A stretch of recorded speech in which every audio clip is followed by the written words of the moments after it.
Well, my name is Whitney with Indigo Yoga, and I'm here with Gabriel Azoulay.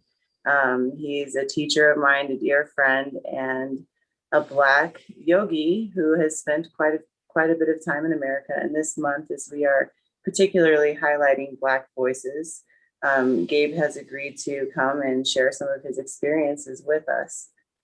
So Gabe, why don't you, if you don't mind, just share with us a little bit about your story, where you come from, your roots, and how you found yoga. Totally. No, thanks. So with Whitney, really cool to be on your podcast and kind of have a chance to kind of share this. I do want to acknowledge right from the start how awesome it is that you at Indigo are choosing to make something that I've not yet seen in the yoga world, which is a nice focus on the minority community, and those of you who are watching, if you can't see me, if you're listening to the podcast, you can't see the fact that my skin visually looks white. And I remember when I first moved to America and I would tell people that I'm Black, and I would then suddenly have to prove it. And then I would have to go to my wallet and pull out the picture of my mother, who is a Black woman, and my grandfather was a Black man from Jamaica. Growing up in Israel, so I was born and raised in Jerusalem. And I was born to a mother who is Black, and her mother is a Holocaust survivor from Austria. And her father is a Black man from Jamaica who moved to New York City when he was younger. And so here is my mom, who looks Black, who grew up in New York City, who also then got her degrees in South African studies, which meant that as a young boy in my house, the subject of racial awareness was hugely there. Now, when you live in Israel, that doesn't play so much of a role in terms of Black and white. However, my father is from Morocco. He's the first generation to be born in Israel, but his parents are from Fez, Morocco. So those who are not familiar with Jewish issues, in the Jewish tradition, we have two types of, there's more, but the general one, there's Jews from North Africa or from Africa countries, and then Jews from Europe and those Western sides, we can say. And in Hebrew, we call them Ashkenazi and Sephardic. Those from Europe are known as Ashkenazi. Those from the African areas are known as Sephardic. And so in Israel, there is a racial tension around those two subject groups. So for instance, my father and his parents, when they moved to Israel in the 1950s, they were put into different areas compared to when you saw Jews coming from Russia later on, let alone when we saw the Jews coming from Ethiopia. So we're not going to go into too many racial issues there, but just the idea there that this tone of my skin doesn't reflect the background that I come from. And my background is, I grew up in a house that my mother made sure that we understood that if I was born in 1800s, I would be a slave. Just because I look white, my mom is Black, and so I would be considered Black, and especially in the terms of the United States of America. So in Israel, that was a very important element that my mother made sure that we were raised with. And then when I moved to America, I discovered that, wow, there's racial issues on both sides. I got to prove to the Black community that I'm Black. I got to deal with the white community that thinks other issues about Black people. And so I remember just allowing myself to kind of rise above it in some ways. It's in mine. I know my background. I know where I come from, but I'm not going to worry anymore. When my mother was like, oh, how come you don't have Black friends? I was like, Mom, you know what? That's your issue. That's not really my issue. I know Black people in school, and they have their own desires of whether they want to be close friends to mine or not. It's not that I'm choosing one direction or another. And so I moved to America when I was 17. And when I was 19 is when I ended up walking into a library just because I wanted to know where an author got his ideas for a book. So I read a book by a man named Tom Robbins. Some of you may be familiar with this American author. Some of you may not. He's a very eccentric type of author. His books are interestingly bizarre, and the use of the American English language is extremely powerful. So when I read his books, they really touched me. In fact, his book, Jitterbug Perfume, is the reason I ended up on the yoga path. Here was a book that, outside of the storyline of Pan, the god, and how the destruction of that culture was preceded with the direction of Christianity and Tom's way of playing with those ideas. Outside of that side of the story, outside of the love story that exists there, there is a theme in Jitterbug Perfume about life quality and how one can really achieve a different kind of a longevity in life. So that's a huge part in that book, where one doesn't have to live a limited number of years in their body. And so one of the characters, the main character, King Alabar, is on a search on what does it mean? Why do I have to die, quote unquote? And in that search, he experiences a variety of things. And at the end of the book, there is a suggestions of some direction of ideas. And throughout the whole book, I could feel that, again, some of his ideas I was already familiar with. You grew up in Israel, you recognize that Jesus was a Jew. The direction that he developed in terms of Christianity was developed later, not during his life. He wasn't trying to create a new religion. And so these theme ideas that Tom was playing with, I was already familiar with, but these other themes, that there is a knowledge that existed in that world before Christ, that the depth of understanding on human potential that can express itself in longevity, I found shocking. For me, I didn't really think that the direction of the world prior to monotheism with Judaism had a complex philosophical and spiritual, let alone human health and longevity intelligence. You know, the way it's prescribed in Israel when you grow up, the way it's presented in history books. The pagan religions are pagan. These are people that were kind of like way too simple, and they just kind of like need to believe in various gods because of their simplistic mindset. And so the idea that there was a complex experience of life wasn't available for me, to be honest. Even when I grew up in Israel, the idea that India is rich in its culture was actually downplayed. When my cousins who went to India after their army, and in fact in Israel, especially 20 years ago and 30 years ago, there was this huge, you come out of the army, in Israel, there's a mandatory army service for 3 years. So you come out of that army and kids go to India. And this idea that they go to India to lose themselves, to do drugs, to do parties, so that's one direction of the idea of India. The other direction is that these children or these kids coming out of the army go to India to find a different meaning. So I grew up in a house where my father has 6 other brothers and sisters. So there's a large family side on my father's side. Some of my cousins are my age, some of them are younger, and some of them are older. So I remember at 13 and 14, as I'm sitting around with my family, and we'll come in a second about my questions about spirituality.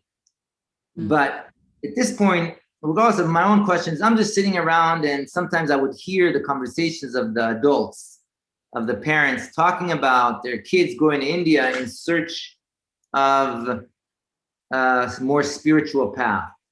And then it was like, well, why did you have to go all the way to India when you can just go to the more religious section in Jerusalem, to the Hasidic, the Jews that spend their time studying the Torah more closely. And so you can go there and experience a deeper sense of spirituality. And so those two themes played a part in my evolution until I ended up with Jitterbug Perfume. Meaning, I had an idea about pagan ideas that were simplistic and just not as intricate and as developed as the Judaic ideas. And again, reminding ourselves that Christianity comes from Judaism. So I'm not putting it down, but the complexity that Christianity may have brought to the world with its science and with its society, we can't deny it. So here's one mention, and then India with, oh wow, they're just doing drugs and they're just losing themselves, and people go over there to experience spirituality, where you can experience the spirituality within Judaism and then byproduct with Christianity and Muslim. That's really interesting. Go ahead. While we're here, I part of the problem with yoga culture in the West is that dilution of the rich cultural history and the complexity of the actual philosophy of yoga, where it came from, and that it's more than just postures. And I remember also growing up in a religious home, and not necessarily my family, but there was a generalized viewpoint of yoga as almost like witchcraft. Some people would say it was evil, that you're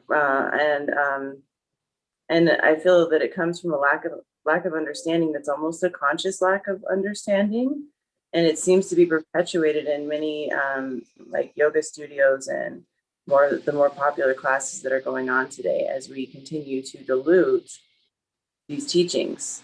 What do you feel about that? Yeah, you're right. I mean, I was playing with that background just so that we could get to this subject matter, you know, because again, I moved to America in 1991, so this again ancient time almost. With the modern phones, most of us idea of time is extremely skewed.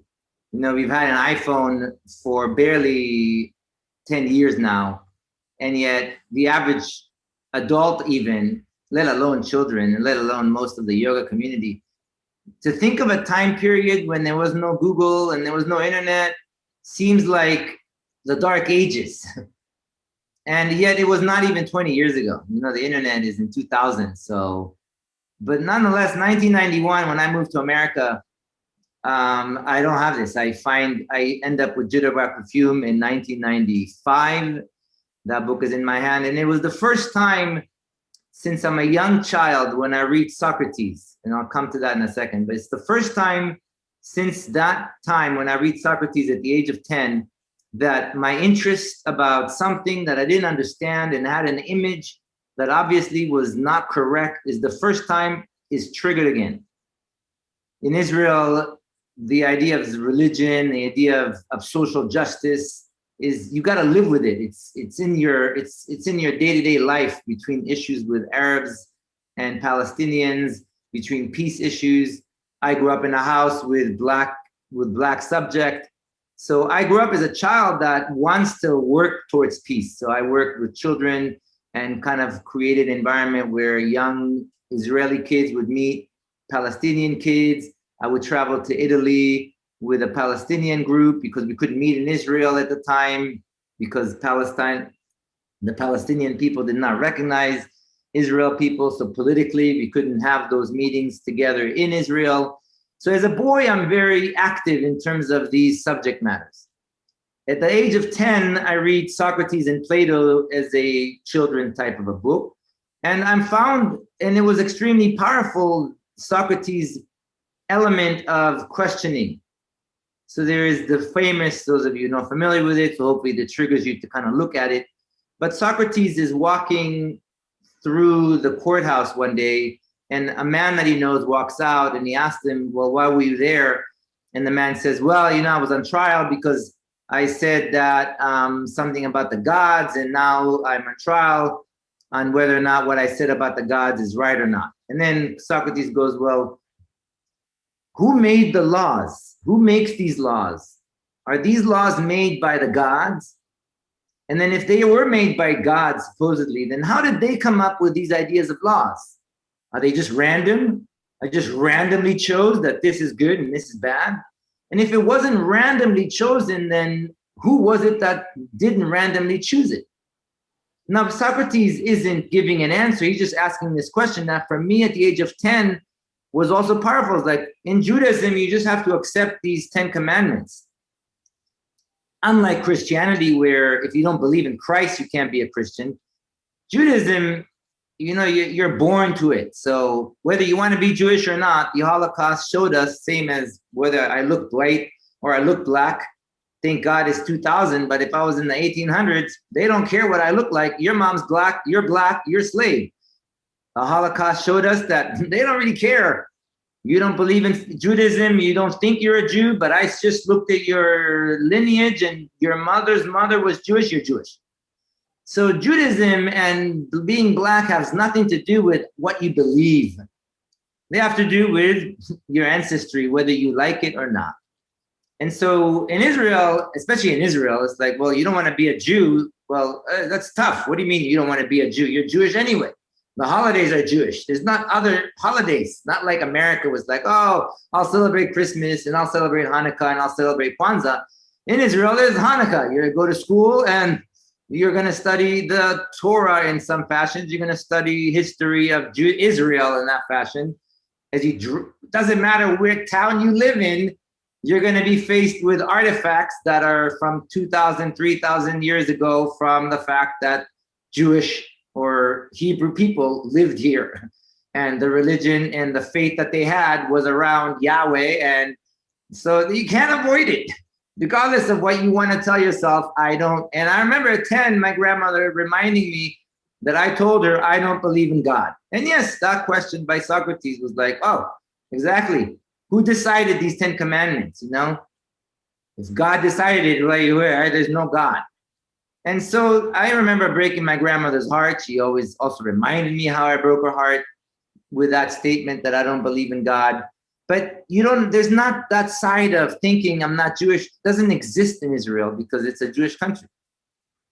But the questioning mind as a child would then stay with me. And let alone that, I have to be a questioning mind to ask the question of why is there problems between Jews and Arabs? Why isn't there peace?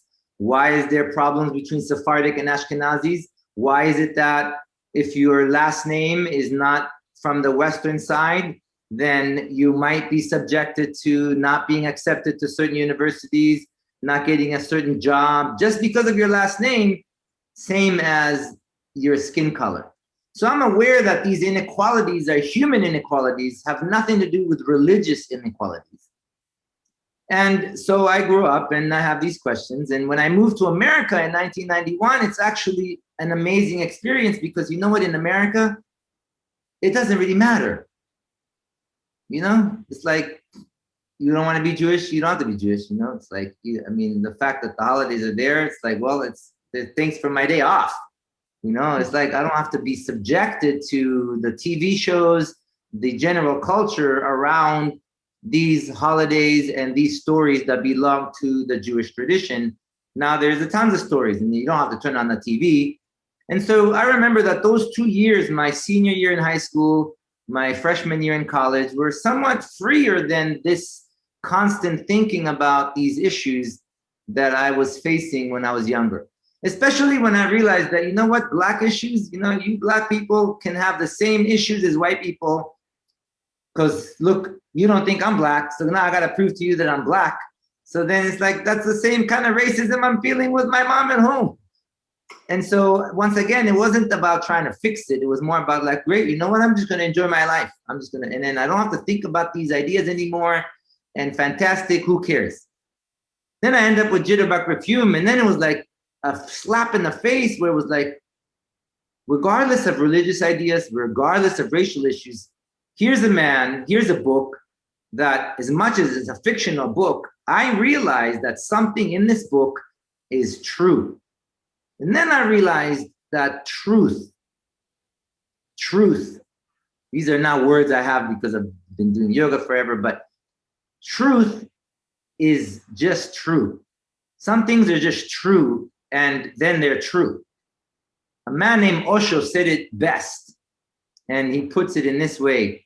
If you can see, if you have eyes and you can actually see, and you see the sunlight, then it doesn't matter what anyone else wants to say about the sunlight.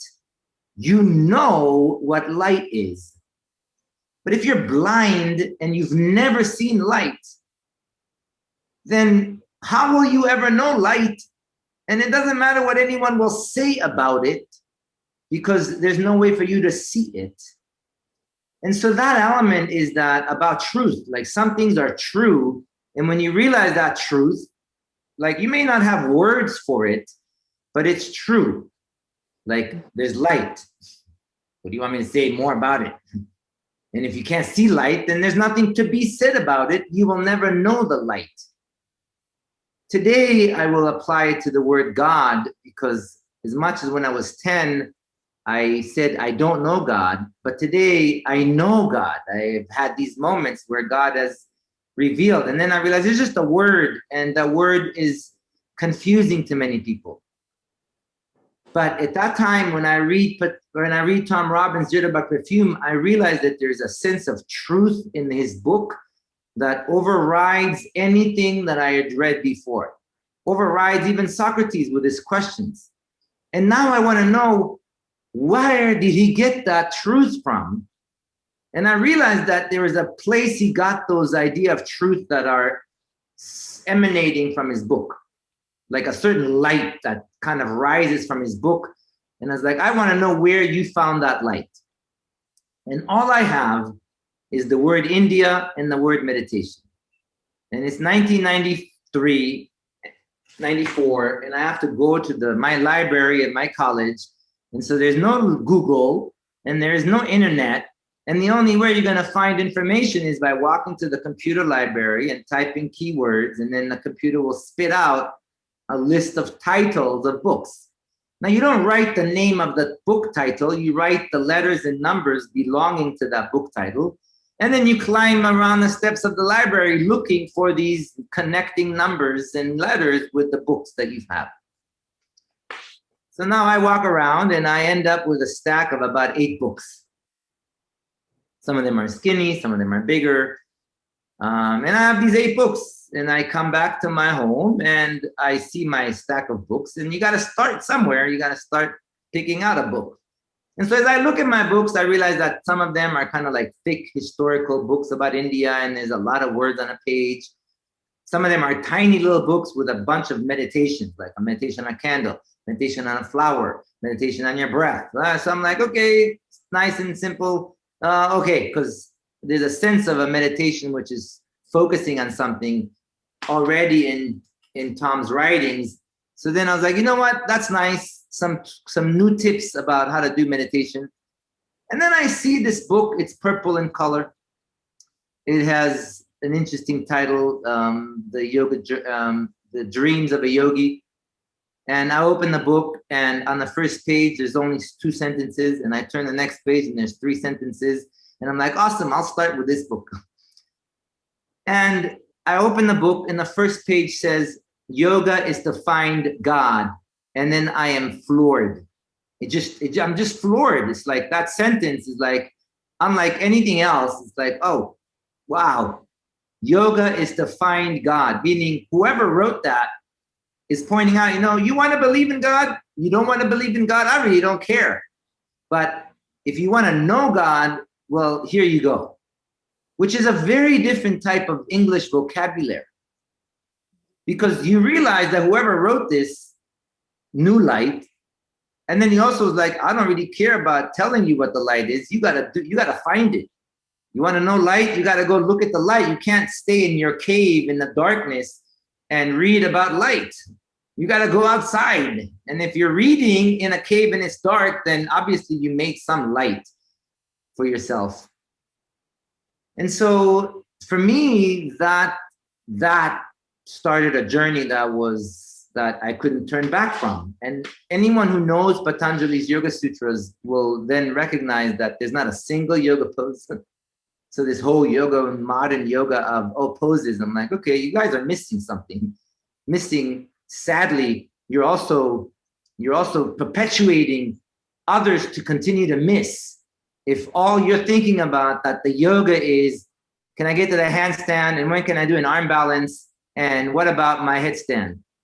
There's nothing wrong with pursuing the yoga poses, but the yoga poses are but a tool for something else. And if the yoga poses, which is sadly what I'm seeing as, ooh, the next Instagram picture, and who's the cutest girl with the nicest ass, and how tight are your pants so that I can see your junk, and that's why I'm going to follow you and get like 1 million followers. And how can I get more 1 million followers? Again, we live in a culture where you do need to pay your rent. And so if you can make your rent by sticking pictures of an Instagram, then hey, all power to you. And I will help my yoga students learn that that's also available. So I'm not taking that down. But if that's the only focus, then yes, coming from Patanjali's Yoga Sutras, I've seen the yoga direction go in a very interesting tangent. I've also seen the yoga direction go in one tangent, and I've seen mindfulness go in the other tangent, where again, where yoga is to find God, the word has nothing to do with poses and it has nothing to do with sitting and doing mindfulness. But yet, when you read Patanjali, poses and mindfulness are part of yoga. And so suddenly today, I gotta always talk to people, and then I have to remember, oh, when you hear the word yoga, you think I'm a pretzel, and you want me to pretzel myself. And when you hear the word mindfulness, you want me to sit down and somehow be like a stoic, I don't know what, like statue. And those are two separate. And it's okay in terms of my communication in modern times, but we'll come to that in a second. Let's step back for a moment and I'll let you jump in. So I'm ending up with Patanjali's Yoga Sutras, and it's like, wow, it's a revelation because I'm studying psychology in college. And the first 10 sentences, we'll just take the first 10 sentences. Not only are they spiritual without being religious, they're also psychological, meaning they explain the psychosis of humanity in 10 sentences. And I'm like, why am I studying Freud and constant psychosis? Nothing wrong with it, but why is none of my yoga teachers, my professors have any clue about these 5 elements about why we have psychosis? That we don't know ourselves. And the reason we don't know ourselves is because we are blinded. And the reason we're blinded is because we have these 5 elements that blind us. And if we get unblinded, then we know who we are. And it's like, wow, that's just so powerful. And that's just, why am I not getting it in psychology? Now, you said something about your experience with religion and growing up. And again, this is 1994, and this is North Carolina. And I'm reading, and it took an hour to read the book of Patanjali. There's only one sentence per page. And there's some commentary, and the person who wrote the commentary was kind of like a reform priest. So he had all these other kind of themes of God and such that you might not read with Indian commentators. But not no here, no there. It wasn't hard to read the book. And when I finished the book, it was like, wow, now I got a big portion of where Tom Robbins got his ideas, but I got a whole lot more. And I was like, how come I'm not getting any of this? So now I'm back in school and I'm going around and I'm trying to talk to people. I'm like, wow. And everyone thinks I'm weird because I do. What are you talking about this yoga? And what are you talking about this knowing yourself? And what do you mean?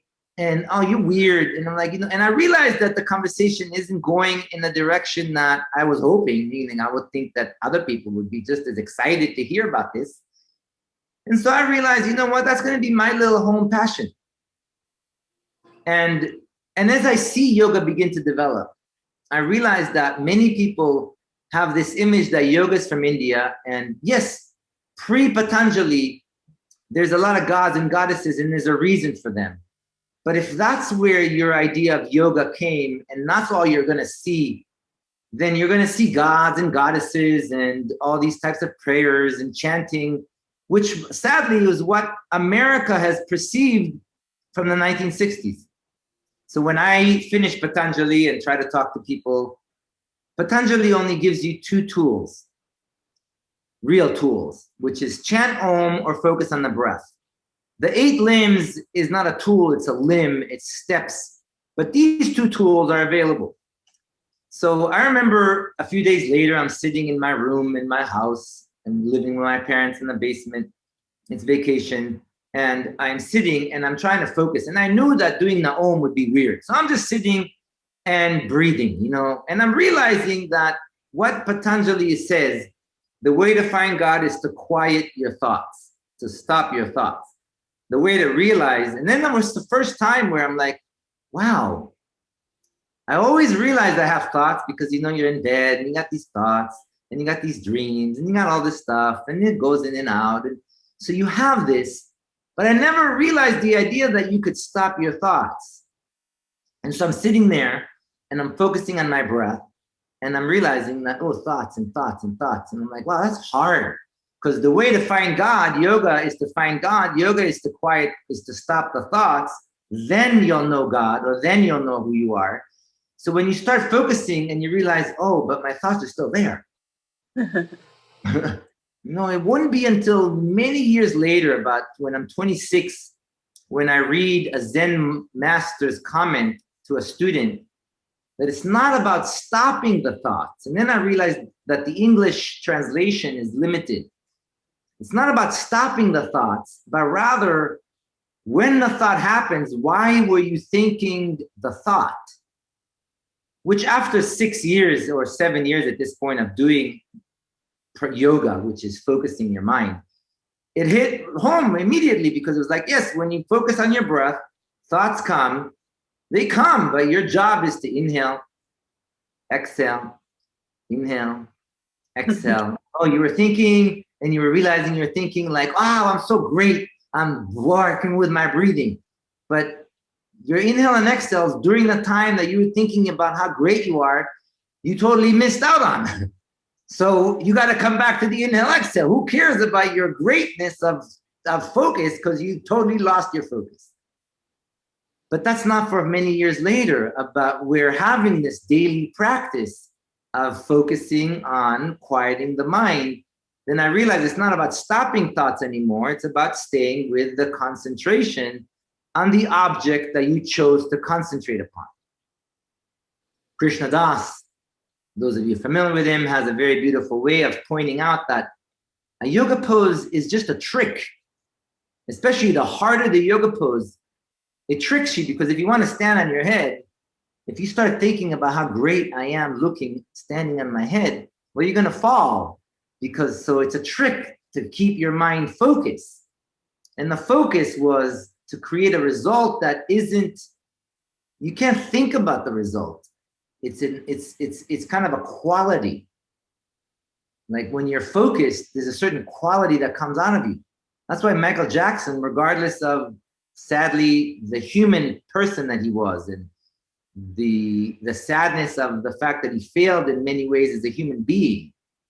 But when he was on stage, when he was focused on stage, there is no other words to describe that moment beside divine, godly. And it's true when you watch him on a TV. It's true when you listen to him.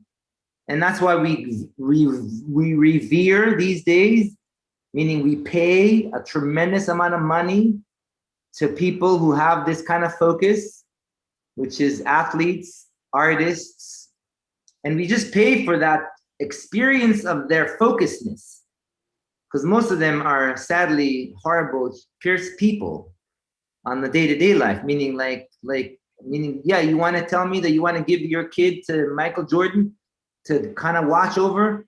I mean, I like Michael Jordan, but no offense, as a human person on a day-to-day spirituality, how he is on the field, how he was on the court, isn't really the way he is on the ground.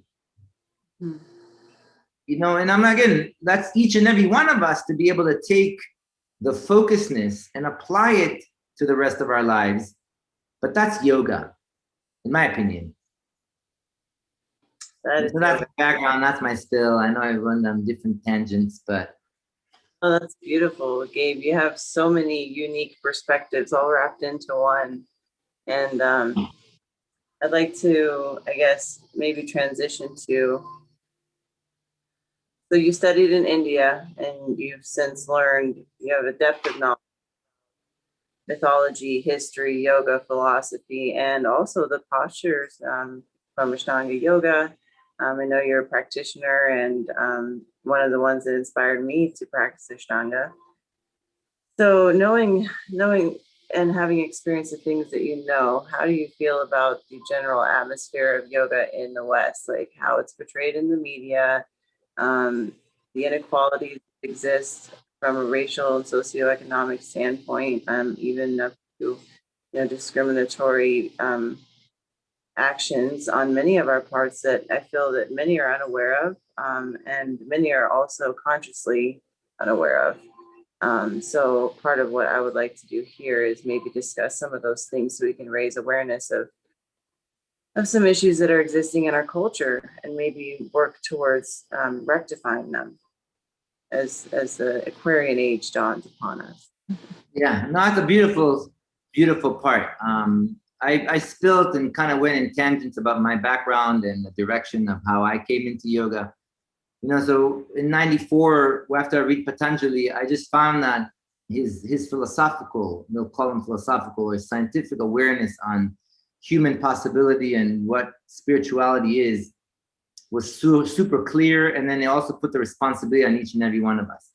But it also made me want to kind of understand where his background was. And so during that first year, I would continue to go to the library and I would find myself reading the Vedas, which is the ancient writings about yoga, the Ramayana, the story about Rama and Hanuman, the Mahabharata, the huge story poem about Krishna and the families. And so I just found those interesting to me. They were just beautiful stories, like the story of Jesus. Those part was because even as a child, I wanted to read the Christian Bible. I wanted to read the Quran. I wanted to read obviously I was already familiar with the Jewish Bible growing up. So I realized that I had this inclination towards philosophical readings. I read Socrates, Plato, like I said, at 10, but continued in my youthfulness. So then that part for me was there. And obviously within 2 or 3 months, I end up with a book, even though it was a copy on yoga by Iyengar. I will give him credit, but also call him out, James Miller, where his book on yoga is basically not pictures, it's figures, but it's the complete book on yoga, and it's basically a copy of the Light on Yoga by Iyengar. But it's the first time that I see yoga poses. So I remember that I was like, okay, let's try, especially the sitting. I'm doing sitting a lot at this point. I'm breathing.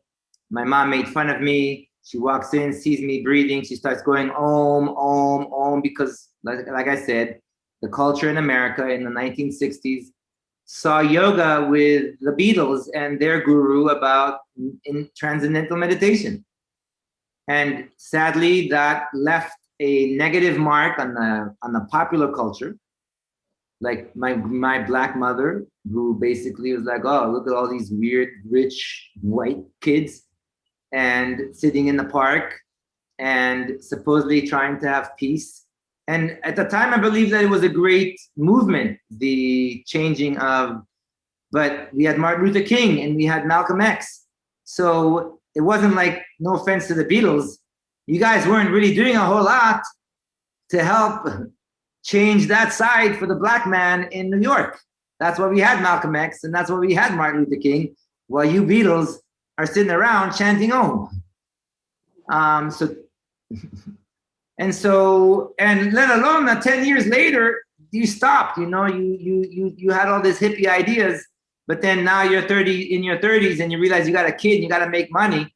And so those ideas of hippiness went out the window. And so for people like my mother, for that side of the culture, this hippie culture that was supposedly about equality and transformation and changing lives, it was like, look, you guys just kind of jumped on the wagon of Vietnam War and Malcolm X, but you guys didn't really stick with it. You guys didn't really help change the inner cities' lives. Then that's just a proof in the making in terms of how America did end up throughout the 80s and 90s. So for my mother, the fact that her son is not going to start doing this awkward, weird stuff was a shock. And she made fun of me. And I realized she was making fun of me. So then I had to close myself in the bathrooms and do my breathing there so no one could see me. But now I got a book with poses. So I start doing some poses. I try to sit in a meditation pose like lotus. And I realized that as a rugby player, there's no way I'm going to sit in this pose. And so just doing poses was awkward. But then there was sun salutation, which is a meditation on the breathing. And then it was a meditation in motion, which was like, oh, a pose is just a pose. But meditation is the process of focusing the mind to discover who we are. And so then that's why, in a way, I ended up in the Ashtanga direction, let alone that Ashtanga is also the 8 limbs, Patanjali. It's a self-practice. You got to really pay attention. Are you not paying attention? Or are you paying attention? When you go to a yoga class, it's very easy to not pay attention. The teacher tells you what to do, so you do, or the teacher's in front of you doing it, so you're just copying them. So then it's just an aerobics class. Nothing wrong with that. There's nothing wrong with that because the word yoga is there. And so maybe one day the practitioner will want to then learn more regardless of what they're offered from the yoga teacher themselves. And before I came to Thailand, and that's going to address what you were saying, before I moved to Thailand, a man named Geshe Michael Roche is going to be in Phoenix, Arizona, and I would go attend his lecture. Geshe Michael Roche and his partner at the time, and I believe they're still together, had just left living 3 years in the desert. I've never heard of him. A lot of the people in my community, and I'm a yoga teacher, and doesn't necessarily matter how I ended up being as a yoga teacher, but I'm a yoga teacher, and I'm with the community that I have. They tell me that, hey, this person is really great, and you should go see him. And I'm like, awesome. I'm excited that you're telling me, let's go check him out. He just spent 3 years in silence living in the desert. As I meet him, as I sit in the lecture, it's not like I meet him, but in the lecture, I realized that the man has spent 25 years in Tibet. And just spending 25 years in monastery in Tibet doesn't give you a title Geshe. However, you won't get the title, and a Geshe is a title that's very revered, and it's only presented to people who establish a certain mastery. But it's not just about the mastery, because you can think I'm a master within 2 years. It also requires 25 years in meditation. So if you do meditations for 3 years and think I mastered it, yay for me. Well, that's not yet. You got to do the 25 years too. So, right? So then I was like, wow, that's powerful. Thanks for that sharing.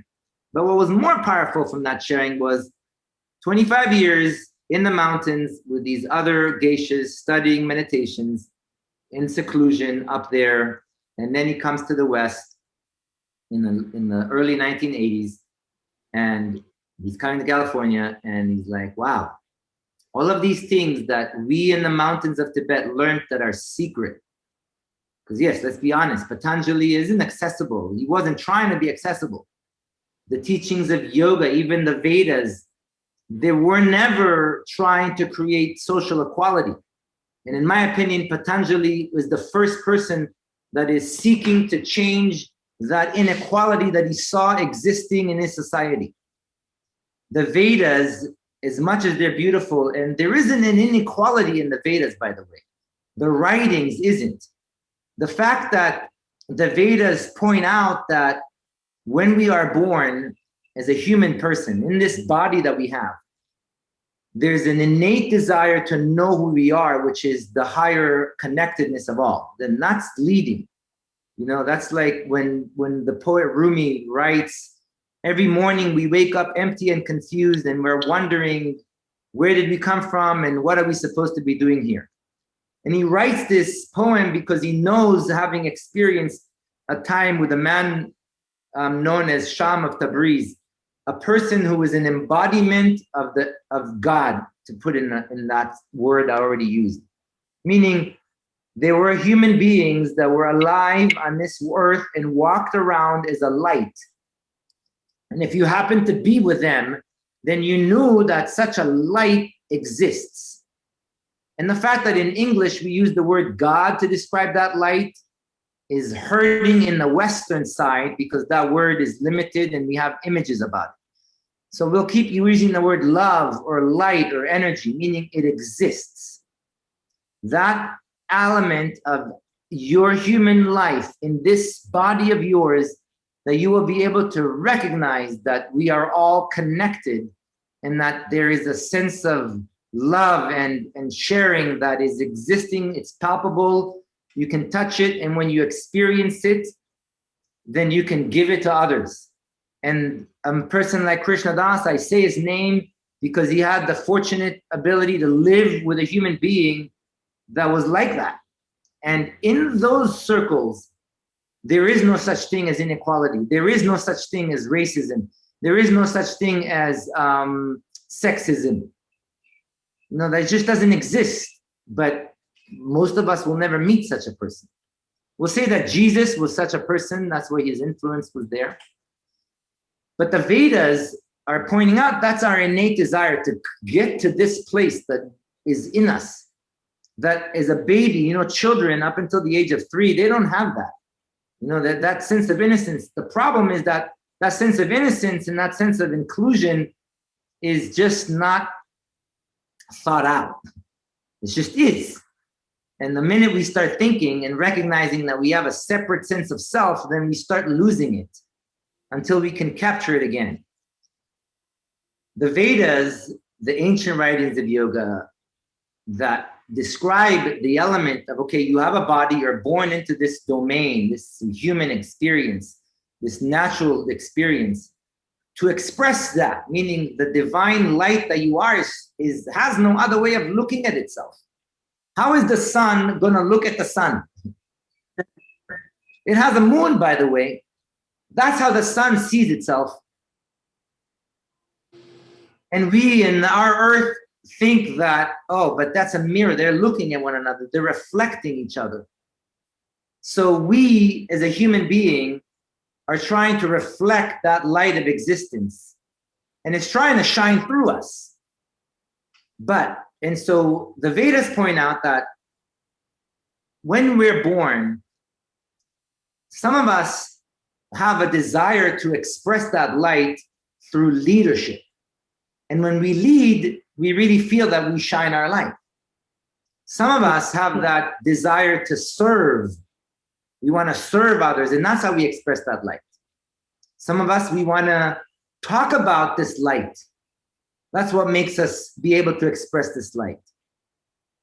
And some of us, we want to protect, we want to be able to kind of hunt, and we want to be able to protect. And protection doesn't mean fighting. Protection sometimes means it's raining and I'm going to put a cover over you. So these 4 elements became what we see today in India is the class system, the caste system. The caste system of the Brahmins, which are the leaders, or the spiritual people that want to talk about the light. And then the leaders, the kings and the queens. And then the fighters, the people who fight. And then the people who serve. The untouchable, which isn't part of the Vedas, which is the human experience of our human, meaning like that's us. So what happened from this utopic writings of the Vedas, that yes, like if you are serving and that's what you were born to do, then when you serve others, you're going to feel the light that you are, and it's going to just make you so happy and you're going to feel so loving. And when you are leading and you lead from that place, then, but human beings are human beings, and we're selfish, and when we're so self-centered. And so even when the Buddha, so I'm going to use his name, I'm here in Thailand, and it's important that I bring his up, where the Buddha was born, and when he was born, the astrologers told his father, your son will either be the greatest king or the greatest spiritual teacher. And his father, not wanting his child to be a spiritual teacher, made sure to protect the boy from any of life's issues so that he would become a king.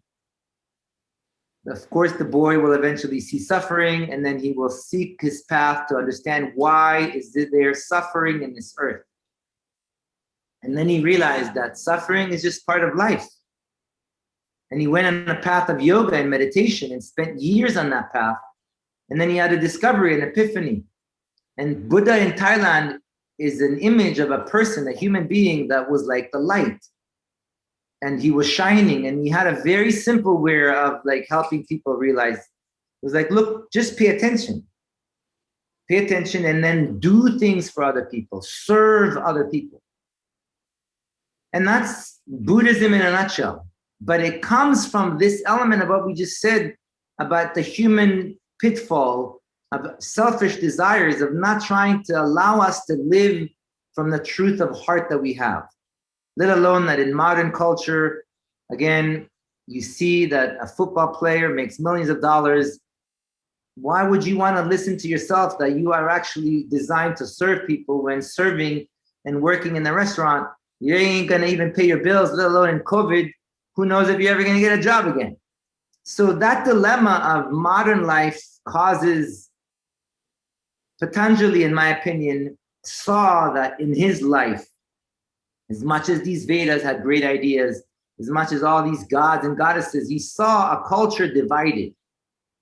That if you wanted to understand the gods, you had to go pay the Brahmins and they could read it and they would do the service. So that meant that you had a huge section of the population that was just kind of closed off of it. You had these kings and fighters that were oppressing people.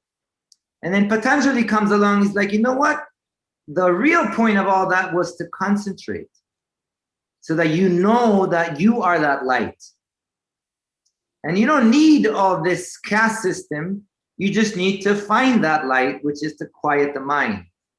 So Patanjali, in my opinion, is the first social revolutionary. The Buddha became the next social revolutionary because the Patanjali, as much as his writing is beautiful, it was still limited. If you didn't find it, if you didn't read about it, if you didn't find a person to guide you, then he wasn't like he was trying to go out into society and share these ideas. But the Buddha came along, and I'll say that he understood Patanjali because the eighth path of the Buddha is very similar to the eighth path of Patanjali. So those of you who want to say that they were independent, it's like there's just too many things that are correlated. And the telephone game shows us that there's correlation. And so let's not throw the book out the window. So I'll just say that the Buddha was Patanjali in a sense, but unlike Patanjali, the Buddha wanted to share this idea with every person. He went out and talked about it to every person and shared this simple idea of just serve other people. So when I came to this country, the first time I come to this country to study Thai massage, I never expected that I would be so enamored by the Buddha, and everything I share is because of the time I spent with my teacher about Thai massage. And I was on my way to India. And I go to India and I meet Patabi Joyce and I have a chance to experience a variety of things in India. But it was that time with my Thai massage teacher that the first thing he said when I arrived here was, what is yoga? What does a yogi do? And I'm like, what? I came to study Thai massage. What are you talking about? What does a yogi do? My teacher repeats, and he says, a yogi sits and a yogi feels.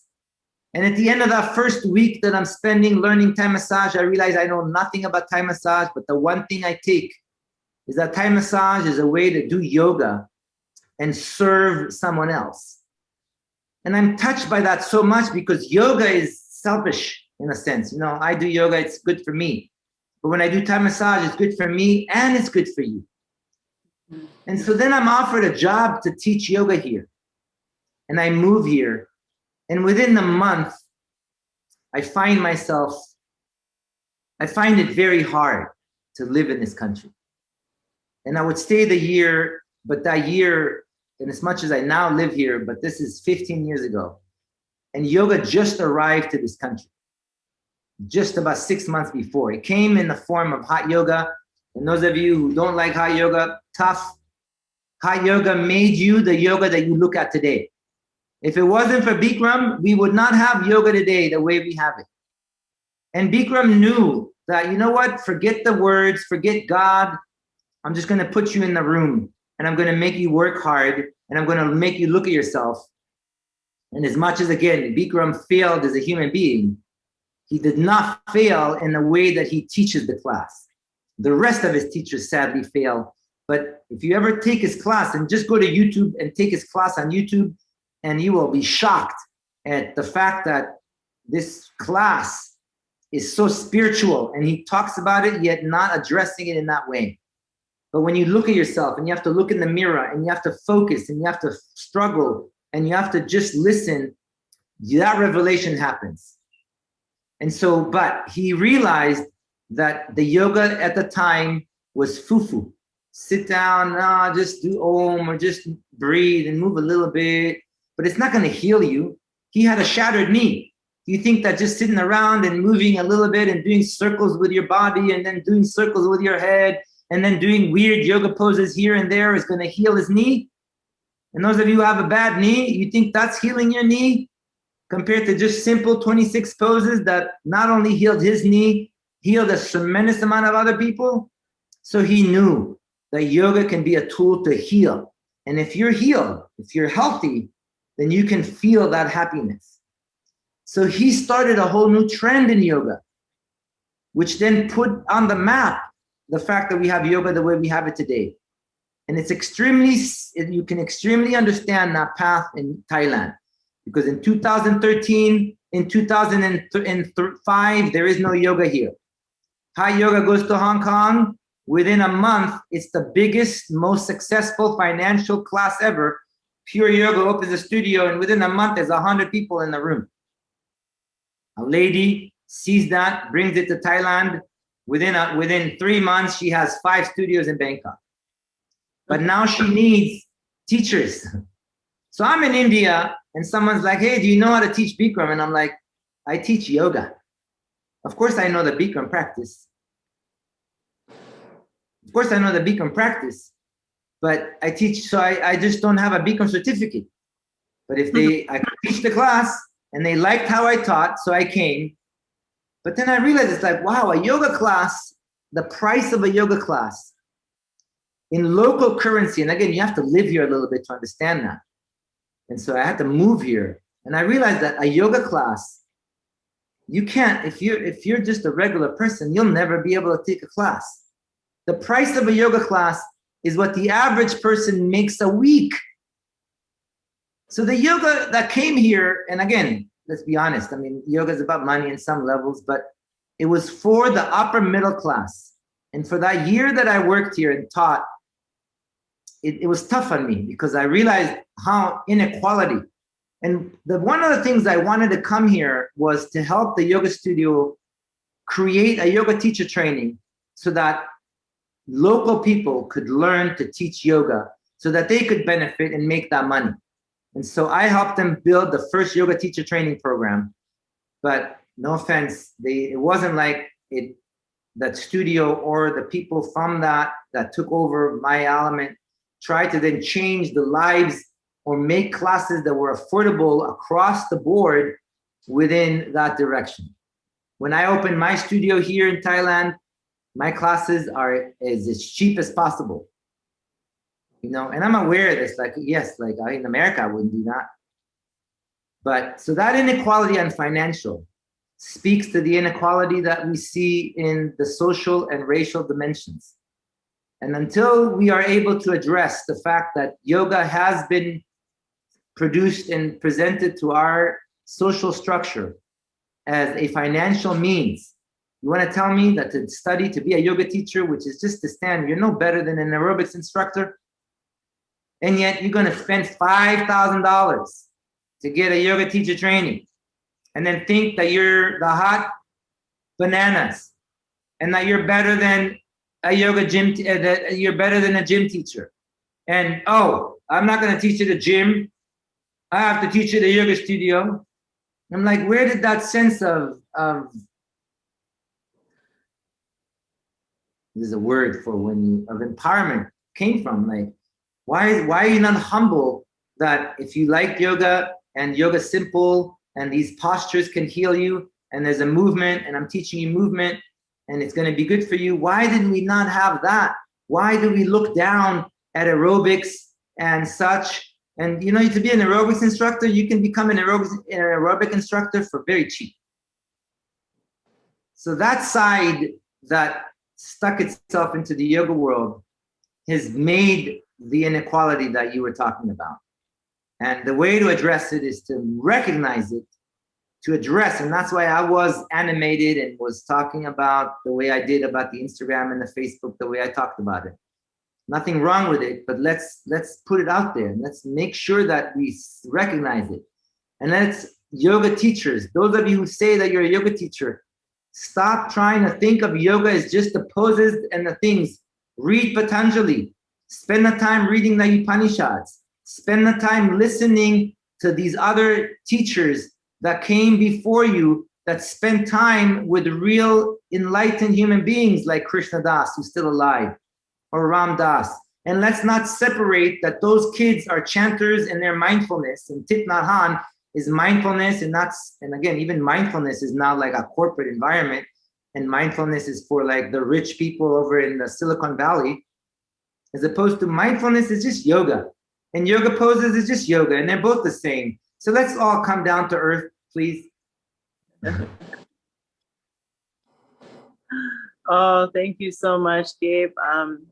We're going to go ahead and wrap it up. I really enjoyed hearing more about your story and all your perspectives, and some very, very powerful things to say. So you can find Gabe on Instagram at Gabe Yoga.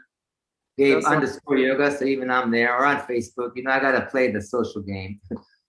And he does some excellent online trainings. He's responsible for the Vinyasa popularity here in Las Cruces. He's helped Indigo Yoga foster quite a few amazing teachers over the years, and done some training. So hopefully post-COVID, we'll be able to see you in person again, Gabe. But until then, I'm so grateful you had me on. Hopefully it served the listeners. Again, we're trying to kind of change social ideas. And so hopefully by going in that direction, help to trigger people's perspective and thinking on the way they act around in their society and the way they treat others in the world around them. And that's the way we change the world. As Gandhi said, you want to change the world, start with changing yourself. Thank you, Gabe. And be well. Sat Nam. We'll talk to you soon. Namaste, everyone.